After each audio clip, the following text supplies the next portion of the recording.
Bienvenue dans le Lunch Ride, le podcast par la rédaction de Vojo. Dans ce podcast, on vous parle de VTT évidemment.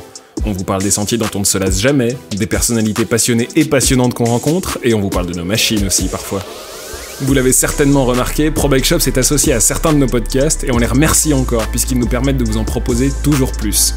C'est également le moment de vous remercier parce que vous êtes de plus en plus nombreuses et nombreux à nous écouter et on a profité de ces dernières semaines pour enregistrer de nouveaux épisodes. Vous les découvrirez rapidement. Au-delà du partenariat avec Pro Bike Shop, nous avions envie de discuter avec celui qui est à l'origine de ce site de vente de vélos et de pièces de vélos en ligne. Il est habituellement plutôt discret, mais Olivier Rochon nous a fait le plaisir de revenir sur l'histoire de Pro Bike Shop. Comment l'entreprise est née, comment elle a grandi et comment aujourd'hui elle évolue à l'international, au sein de groupes d'entreprises, mais tout en gardant le contact avec les passionnés, avec le terrain et avec les véritables pratiquants de vélo. Olivier Rochon évolue toujours au poste de CEO chez Pro Bike Shop et il revient avec nous sur l'évolution des mentalités relatives à la vente en ligne, au boom du vélo plus largement et à la place des magasins physiques. Et pas mal d'autres thématiques qu'on vous invite à découvrir dans ce Lunch Ride.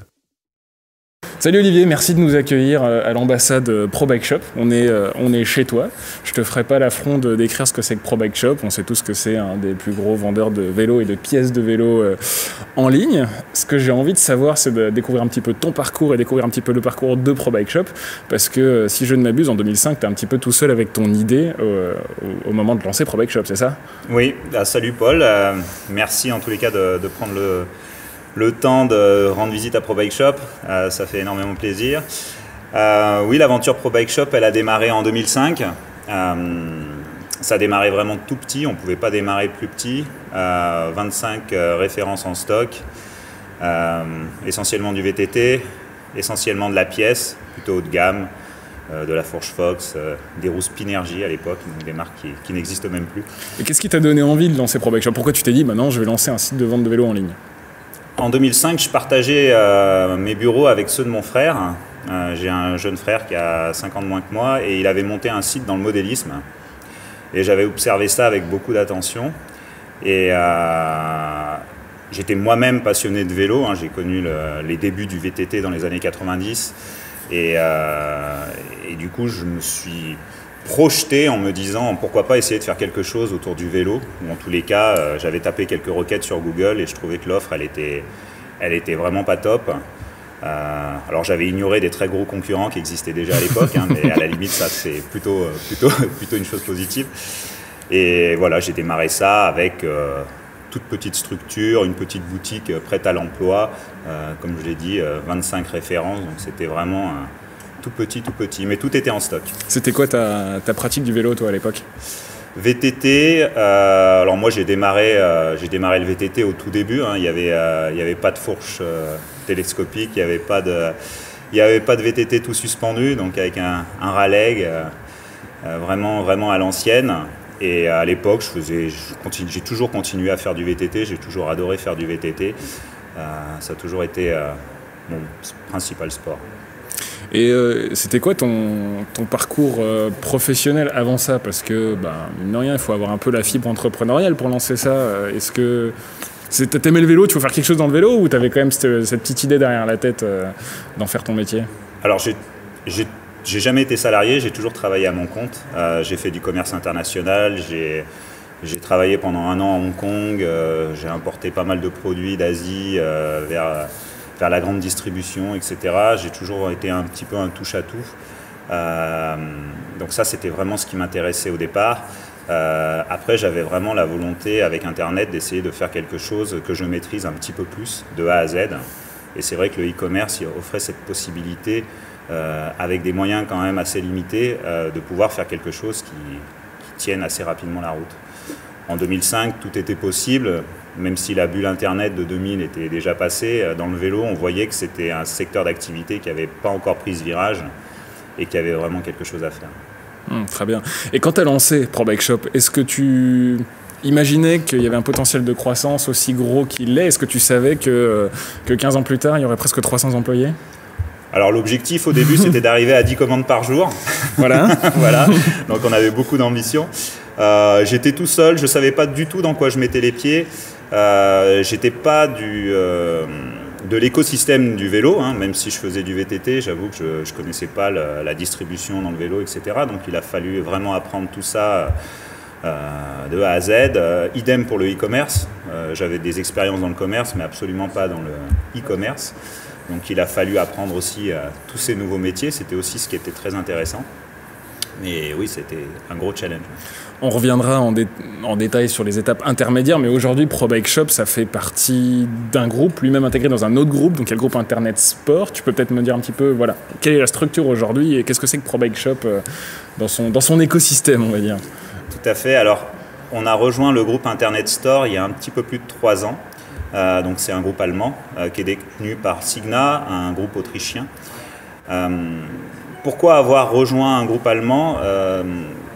Pro Bike Shop s'est essentiellement développé en Europe du Sud, donc France, ça c'est notre principal pays, avec plus de la moitié du chiffre d'affaires, mais on a aussi 2 autres pays qui sont très importants pour nous, que sont l'Espagne et l'Italie, qui représentent une partie significative de notre chiffre. Par contre, il y a des pays et des régions sur lesquelles on a toujours eu des difficultés. Effectivement, pour un site français, se développer en Europe centrale, en Allemagne, ou même dans les pays nordiques, ça a toujours été globalement assez compliqué et assez difficile. Et je connaissais les gens d'Internet Store, on s'était rencontrés depuis une dizaine d'années plusieurs fois, on avait eu plusieurs fois l'occasion de se rencontrer, et on voyait très bien qu'on avait une vraie complémentarité en termes de géographie et de compétences. Donc quand l'occasion s'est présentée de pouvoir se rejoindre et se partager le marché et créer un leader européen, on l'a tout de suite saisi. Ouais. Donc, très concrètement, ça veut dire intégrer un groupe, c'est de l'argent extérieur qui rentre dans Pro Bike Shop pour permettre de se développer ou d'aller sur de nouveaux marchés, c'est ça ? Alors c'est pas que de l'argent, c'est aussi des moyens, c'est aussi des compétences. Typiquement, eux, ils avaient énormément d'avance sur la commercialisation du vélo complet en ligne. Là où en France, on avait énormément de retard, hein, notamment parce qu'il y avait une législation qui était assez stricte là-dessus. Et du coup, voilà, une société comme Internet Store vend plus de 220 000 vélos par an. Donc on avait énormément de synergies à mettre en place de ce point de vue-là. T'es en avance rapide sur mes questions, mais j'allais te poser justement la question. L'année dernière, je suis passé rapidement dans vos bureaux et tu me disais qu'un des objectifs maintenant de Pro Bike Shop et donc du groupe, c'est de développer la vente de vélos complets. Tu me confirmes que c'est toujours une ambition. Qu'est-ce qu'il faut mettre en œuvre pour vendre du vélo complet quand on est sur Internet ? Alors quand on est sur Internet et qu'on veut vendre du vélo complet, en fait il y a 2 approches. Hein. On peut vendre du vélo à prix cassé et ça se vendra toujours. Mais si on veut vraiment vendre du vélo au tarif, il faut apporter un certain nombre de services et proposer de la qualité. C'est ce qu'on fait aujourd'hui. On s'appuie sur des magasins partenaires. On en a 300 en France. Et une partie de ces magasins partenaires, aujourd'hui, on offre la possibilité à nos clients de pouvoir se faire livrer et mettre en service le vélo dans ces magasins. Typiquement, là, on a les bienfaits d'Internet avec une offre très large. On a le plus gros stock de vélos en Europe avec Internet Store, tout avec un service en local. On a également notre service de livraison à domicile avec notre van Pro Bike Shop qui permet la mise en service du vélo chez le client. Donc tout ça, c'est une palette de services qu'on propose à nos clients et qui viennent vraiment compléter la vente du vélo complet. Aujourd'hui, il y a des magasins qui s'adaptent petit à petit. C'est pas toujours facile pour eux. En toi, comment est-ce qu'ils peuvent être complémentaires de votre activité ? Comment est-ce que le réseau de magasins qui est très fort et qui est vraiment passionné et qui touche les gens physiquement, comment est-ce qu'ils peuvent s'adapter et être complémentaires à une activité comme Pro Bike Shop aujourd'hui ? Alors, ce qui se passe, c'est qu'effectivement, il y a eu plusieurs étapes dans la relation entre les magasins et la vente en ligne. Je dirais qu'il y a eu une première étape où, effectivement, on a été vraiment perçus comme des concurrents. C'était quand même assez justifié. Effectivement, il y avait un vrai changement et un switch sur les ventes en ligne qui, de toute façon, serait arrivé, et quoi qu'il arrive. Donc, par contre, maintenant, on s'aperçoit avec le recul que les deux doivent absolument coexister, que c'est complémentaire et qu'on a tous intérêt à travailler ensemble pour couvrir ce beau marché du vélo. Et voilà, maintenant, ça paraît presque une évidence, tout ce qui est autour de l'omnichannel, alors que voilà, il y a 10 ans, c'était un peu plus la guerre. Tu nous parles de l'omnicanal et on est à l'ambassade Pro Bike Shop, donc je vais essayer de le décrire brièvement, mais c'est un espèce de concept store, boutique, magasin, lieu d'événement où on peut retirer des commandes, acheter sur place. Nous, on a fait le lancement de notre magazine papier dans vos locaux. Est-ce que c'est une vocation à se développer, ce genre de belle boutique ? Alors les ambassades, par définition, il y en aura peut-être une par pays. On n'a pas vocation à ouvrir des magasins, c'est pas notre stratégie. Justement, notre stratégie, c'est vraiment de nous appuyer sur les réseaux existants et sur les magasins existants et vraiment devenir partenaire et travailler avec eux. Donc l'ambassade, c'est vraiment un concept. C'est pour se rapprocher de nos clients, c'est pour nous rapprocher des marques, etc. Quand on est digital, on a besoin d'avoir un point physique, un point de contact qui sert aussi à faire des interviews, à créer du contenu pour les réseaux sociaux et pour tous nos supports marketing. Votre activité en soi, elle se rapproche d'autres grands vendeurs en ligne. On peut citer le plus connu, Amazon. C'est quoi la particularité de vendre du vélo, d'avoir un objet aussi passionnel, du moins pour la pratique VTT et vélo de route, peut-être un petit peu moins pour la partie urbaine. Mais est-ce que ça fait différer votre activité au quotidien ? Alors la grosse différence avec Amazon, c'est qu'effectivement, on considère qu'on vend de l'émotion à nos clients. Ça, c'est quelque chose qui est vraiment très important. On vend des produits, on vend des marques, on vend une expérience, on vend du conseil. On a 25 conseillers qui répondent au téléphone, qui accompagnent les clients, etc., dans leur choix, dans l'offre. On a une relation bien particulière aussi avec les marques, etc. Et toutes ces émotions, on ne les retrouvera jamais dans une plateforme généraliste et c'est ce qui caractérise complètement. Il n'y a pas de conseiller en moule à gaufres. Non, pas encore. C'est quoi les disciplines qui drainent le plus de visites sur ProBike Shop aujourd'hui ? Alors on a démarré il y a 15 ans avec le VTT. Aujourd'hui, c'est encore le VTT qui est numéro 1 chez ProBike Shop. La route arrive pas très loin derrière. L'écart s'est réduit ces dernières années. Voilà, je pense que si on arrive à un 50-50, ça serait pas mal. Et donc pour conseiller des gens sur des disciplines qui sont quand même assez pointues, il y a des gens qui sont passionnés de vélo chez vous. Est-ce que c'est facile de travailler avec des gens qui sont passionnés ? Est-ce qu'ils sont embauchés pour ça ? Alors, forcément, on a besoin de compétences techniques. Donc, par définition, c'est des gens qui sont passionnés, qui pratiquent le vélo, etc., qui sont aussi dans l'émotion. Donc, effectivement, parfois, il faut canaliser un petit peu ces émotions pour pas que ça soit trop... pas se mettre d'œillères par rapport à sa passion. Hein. Il faut qu'on puisse aussi être accessible à un plus grand nombre. Donc, cette passion, elle ne doit pas être exclusive. Elle doit vraiment rester quand même ouverte. Je dirais que c'est un petit peu le rôle de ProBike Shop. Ouais. Et ProBike Shop aujourd'hui, c'est dans un marché où il y a beaucoup de concurrence. Comment est-ce que vous faites pour vous démarquer des concurrents français et internationaux ? Parce qu'aujourd'hui, vous êtes sur un marché, on va dire européen, en votre cas. Ouais. Donc, alors ProBike Shop, c'est quand même un des rares pure players qui est resté vraiment focus vélo. C'est vrai que si on regarde un petit peu nos concurrents, beaucoup sont partis dans l'outdoor, dans le running, etc. Nous, on est vraiment resté focus vélo, pratique sportive du vélo, route, VTT.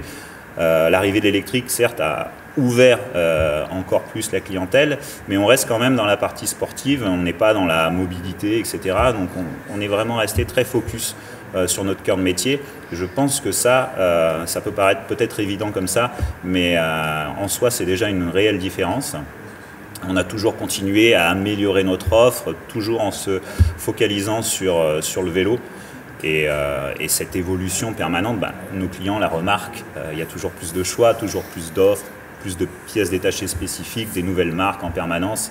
Une vraie compétence technique derrière. Et justement, comment est-ce qu'on choisit un produit ? Comment est-ce qu'on choisit de référencer un produit sur une telle boutique ? Est-ce qu'on prend tout ? Ou est-ce qu'il faut aller sélectionner dans les catalogues des distributeurs, des marques ? On a démarré l'année en février, on avait 62 000 références uniquement sur le vélo. C'était un record absolu. Forcément, ça c'est un vrai travail de fourmi. On le répète tout le temps, on est épicier du vélo. Notre valeur ajoutée, c'est pas juste d'avoir les produits qui se vendent le plus, une chaîne Shimano XT. Nous, ce qui nous intéresse, c'est vraiment de proposer toutes les petites pièces, tout ce que les clients les plus maniaques vont vouloir chercher. On doit pouvoir répondre à ce besoin. C'est ça qui permet d'être au contact de la niche et finalement ensuite de ramener des volumes un petit peu plus grands. Et qui est-ce qui va chiner ça ? Et ben ça, c'est nos catégories managers, nos acheteurs qui sont en charge, par exemple, du rayon fourche et qui vont aller chercher toutes les marques, les modèles un petit peu exclusifs, les coloris qui sont rares, etc., avec tous les bons settings. Ça, c'est ce travail de fourmi, il est fait par des passionnés et on en a presque 20 qui font ça au quotidien. Et il y a une question cruciale autour de tout ça, c'est la question du prix. Comment est-ce qu'on définit le prix sur Internet, qui était au départ synonyme de prix cassé, de si on veut acheter à bon prix, on va sur Internet. Comment aujourd'hui, parce que vous ne pouvez pas couper l'herbe sous le pied des magasins, enfin les marques ne peuvent pas se couper l'herbe sous le pied elles-mêmes non plus, donc elles ne vont pas faire en sorte que vous puissiez vendre leur vélo à prix cassé. Comment est-ce que vous sélectionnez le juste prix ? Alors, les prix sont libres en France, donc du coup, c'est le vendeur qui fixe ses prix. Par contre, effectivement, on a une approche qui est peut-être différente de celle qu'on a pu connaître il y a 15 ans, où c'était vraiment la guerre des prix, les prix cassés, etc. Mais aujourd'hui, quand on va chercher un produit rare, ou qu'on va forcément que ça va créer aussi une valeur additionnelle. Ça ne sera plus le prix qui sera important dans ce cas-là, mais vraiment la spécificité et la disponibilité du produit. Donc on a toujours évidemment des produits qui sont au prix du marché, parce qu'on observe, on a des outils qui nous permettent de crawler le web et de connaître les prix de nos concurrents. Donc on s'assurera toujours pour nos clients d'offrir des prix qui sont ceux du marché. D'ailleurs, si jamais c'est moins cher ailleurs, ProBike Shop rembourse la différence, comme Darty. Donc il y a une vraie relation de confiance là-dessus.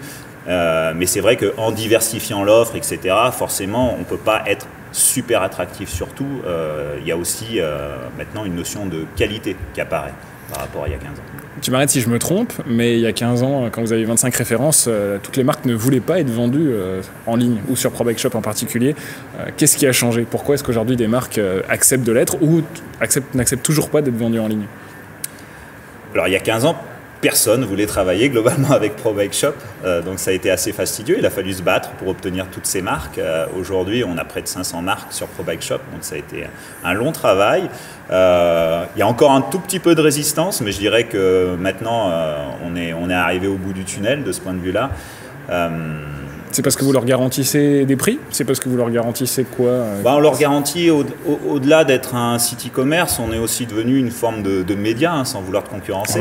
Mais on a une communauté, on est très présent aussi sur les réseaux sociaux, etc. Donc aujourd'hui, une marque, quand elle décide de travailler avec ProBike Shop, c'est un partenariat gagnant-gagnant. On n'est pas là... pour travailler tout seul, on travaille avec la marque. Vous avez un objectif commun qui est de vendre des vélos. Évidemment. Très bien.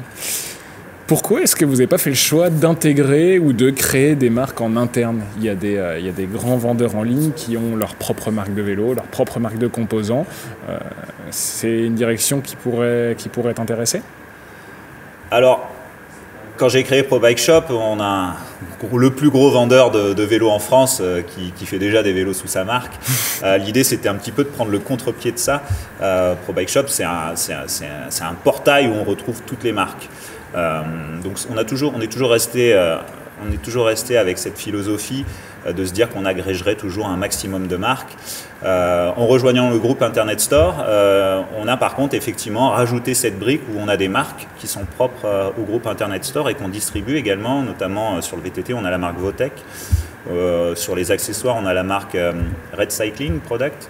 Donc on commence à avoir des marques à travers le groupe, des marques distributeurs. D'accord, très bien. Et le développement de ProBike Shop, il se trouve où ? Dans quelle direction est-ce que tu as envie d'emmener la boutique ? Alors, il se trouve encore en France, parce qu'on espère vendre encore bien plus de vélos que ce qu'on vend aujourd'hui. Il se trouve dans tous les pays où on est déjà présent, l'Espagne, l'Italie, le Portugal, la Belgique, la Suisse. Il se trouve aussi dans toute l'Europe centrale, parce qu'on veut lancer la marque ProBike Shop, mais avec beaucoup plus de volonté sur toute l'Europe centrale, donc l'Allemagne, la Pologne. On voudra aussi à terme lancer ProBike Shop dans les pays nordiques. Et tout ça, ça sera rendu possible aussi grâce aux facilités du groupe qui ont des entrepôts et déjà des bureaux et des équipes sur place. Donc c'est un développement qui va être principalement tourné vers l'international avec des besoins, j'imagine, en logistique derrière qui doivent être encore accrus. Et ça fait déjà pas rigoler globalement ce que vous avez aujourd'hui là. Les trois terrains de foot que vous avez là, c'est assez impressionnant. Voilà, il y en a 5 dans le groupe, des entrepôts comme ça, donc ça commence à faire beaucoup. Ouais. Très bien. Et justement, si on sort un petit peu du marché du vélo, quand tu vas chercher des idées, quand tu vas voir ce qui se fait ailleurs, parce que c'est aussi comme ça qu'on peut trouver de bonnes idées, dans quelles autres industries est-ce que tu vas chercher des idées ? Alors, dans les autres industries dans lesquelles on va chercher des idées, évidemment, on regarde un petit peu tout ce qui se fait partout. On voit aussi ce qu'il ne faut pas faire dans d'autres secteurs d'activité. Il n'y a pas un secteur qu'on copie-colle pour le secteur du vélo, parce qu'il est quand même assez unique dans son développement. Dans les paliers qui ont été franchis, l'arrivée du vélo électrique, etc., c'est des choses, on n'a pas vraiment de cas similaires dans d'autres industries. Donc c'est vrai dans le vélo, il faut quand même se forger les opinions un petit peu tout seul. Difficile de s'appliquer. J'imagine que le groupe qui a des activités dans d'autres industries sportives, pas trop éloignées, doivent pouvoir. Il y a des gens qui doivent pouvoir vous aider, vous dire on a essayé ça, ça n'a pas marché. Est-ce que vous iriez tester ça ou pas trop finalement ? Alors évidemment qu'on échange beaucoup sur du marketing, sur pas mal de supports, sur la logistique ou des choses comme ça. Là, on a pas mal de choses à apprendre et à partager au sein du groupe. Par contre, c'est vrai que dès qu'on vient sur des marchés, le marché français est très différent du marché allemand, le marché espagnol est encore différent. Donc c'est très très compliqué d'essayer de... On n'est vraiment pas sur un marché généraliste comme si c'était la mode ou quelque chose comme ça. C'était ma question suivante. Qu'est-ce qui diffère d'un vélo vendu en Espagne, d'un vélo vendu en Allemagne ou d'un vélo vendu en France ? Comment est-ce que vous adaptez votre offre ? L'environnement concurrentiel n'est pas le même. Le poids de la grande distribution en Allemagne, par exemple, et en France, n'est pas le même non plus. Les réseaux de distribution on peut citer Decathlon qui n'est pas vraiment présent en Allemagne. Voilà. Alors, il se développe beaucoup en Allemagne, mais c'est vrai que la part de marché de Decathlon en Allemagne est bien inférieure à celle qu'ils peuvent avoir en France. Question inéluctable. Le Covid, donc cette pandémie, quel impact ça a eu chez vous ? Parce qu'on a parlé de boom du vélo. Nous, on l'a vu sur nos audiences. Je pense que vous n'aviez plus vraiment de home trainer à vendre. Mais ça a aussi créé des pénuries, des problématiques d'approvisionnement. Comment est-ce que vous avez vécu ça ? Comment est-ce que vous vivez ça ? Alors le Covid, ça a été... une première phase plutôt difficile. On avait démarré plutôt bien l'année avant la crise du Covid. Le début de la crise du Covid, on a vécu tous plus ou moins la même chose. Donc c'était beaucoup d'incertitudes et beaucoup de stress de ne pas savoir ce qui allait se passer derrière. C'est sûr que le déconfinement, on l'a vécu comme un tsunami dans le vélo. Je crois que tout le monde dans le vélo a vécu ce tsunami qui était très intense parce que du coup, on est passé d'une période super calme à une période totalement délirante avec des croissances à 3 chiffres par rapport à l'année dernière. Même chez vous, alors que l'activité était déjà en croissance. C'était très très violent. Pendant le confinement, je dirais qu'à part le home trainer, c'était très très calme.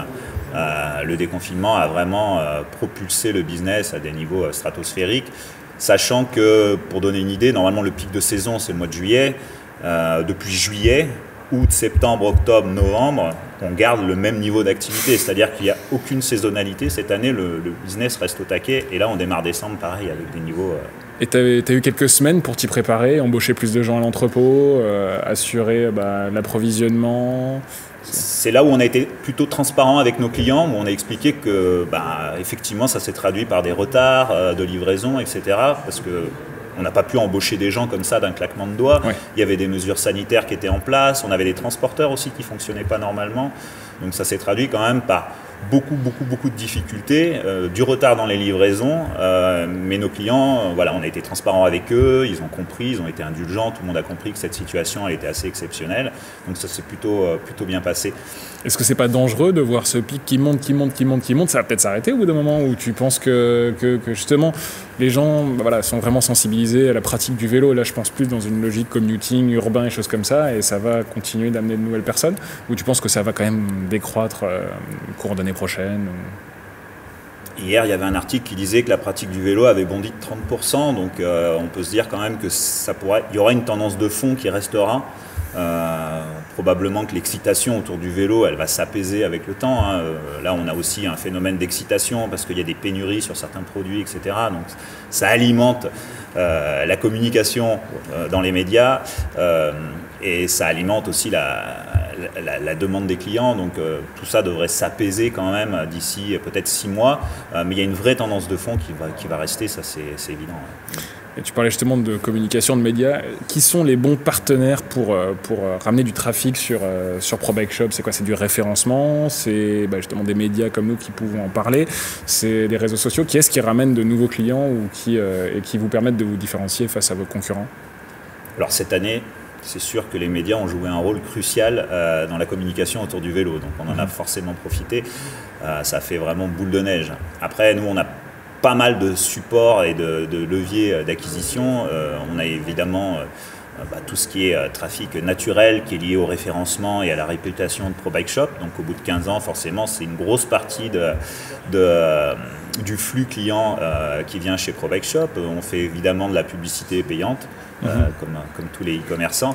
Mais on a aussi toute une part sur les réseaux sociaux, une part communautaire qui grossit de plus en plus et qui nous apporte aussi énormément de trafic et contribue à notre notoriété. Ouais.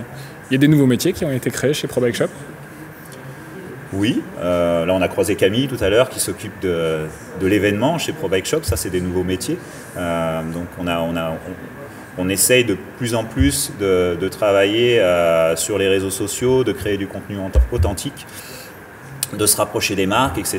Donc il y a une approche qui est quand même différente de ce qu'on a pu faire par le passé. Et oui, ça crée des nouveaux métiers. Ouais. Très bien. Merci Olivier. Merci. Le Lunch Ride, c'est terminé pour aujourd'hui. Merci de nous avoir écoutés et merci à ProBike Shop de nous avoir accompagnés. Dans un prochain épisode, c'est au magasin physique qu'on tendra le micro. Et d'ici là, si ça vous a plu, n'hésitez pas à nous le dire, à noter ce podcast et à le partager. Vous pouvez retrouver tout le travail de la rédaction sur vojomag.com, au format papier sur Vojo Magazine et évidemment sur les réseaux sociaux. À bientôt pour de nouveaux Lunch Ride.